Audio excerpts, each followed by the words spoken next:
Hello friends, आप सभी का स्वागत है। दोस्तों, हाल ही में YouTube ने सभी लोगों के लिए new to you feature roll out कर दिया है। अगर आप लोग भी YouTube पर न्यू टू यू फीचर को इस्तेमाल करना चाहते हैं तो आज के इस वीडियो में मैं आप सभी लोगों को YouTube पर न्यू टू यू फीचर को इस्तेमाल करने का तरीका बताऊंगा।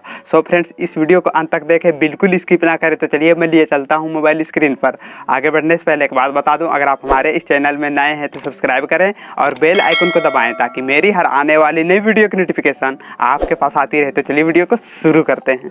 YouTube पर न्यू टू यू फीचर को इस्तेमाल करने के लिए सबसे पहले YouTube ऐप को ओपन करें। तो चलिए ओपन कर लेते हैं।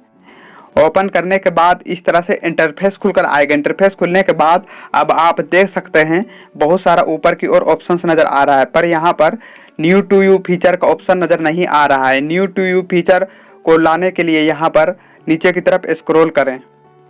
स्क्रॉल करने के बाद यहाँ पर देख सकते हैं ऊपर की ओर न्यू टू यू का ऑप्शन नज़र आ रहा है। तो यहाँ पर क्लिक करके आप यहाँ पर से आप नए नए वीडियो देख सकते हैं। सो फ्रेंड, इन सभी तरीके को इस्तेमाल करके आप भी न्यू टू यू फीचर को इस्तेमाल कर सकते हैं। सो फ्रेंड, मेरी ये जानकारी कैसी लगी? अगर अच्छी लगी तो लाइक, कमेंट और शेयर करें। अगर आप हमारे इस चैनल में नए हैं तो सब्सक्राइब करें और बेल आइकन को दबाएं ताकि मेरी हर आने वाली नई वीडियो की नोटिफिकेशन आपके पास आती रहे। तब तक के लिए बाय बाय, मिलेंगे अगले वीडियो पर।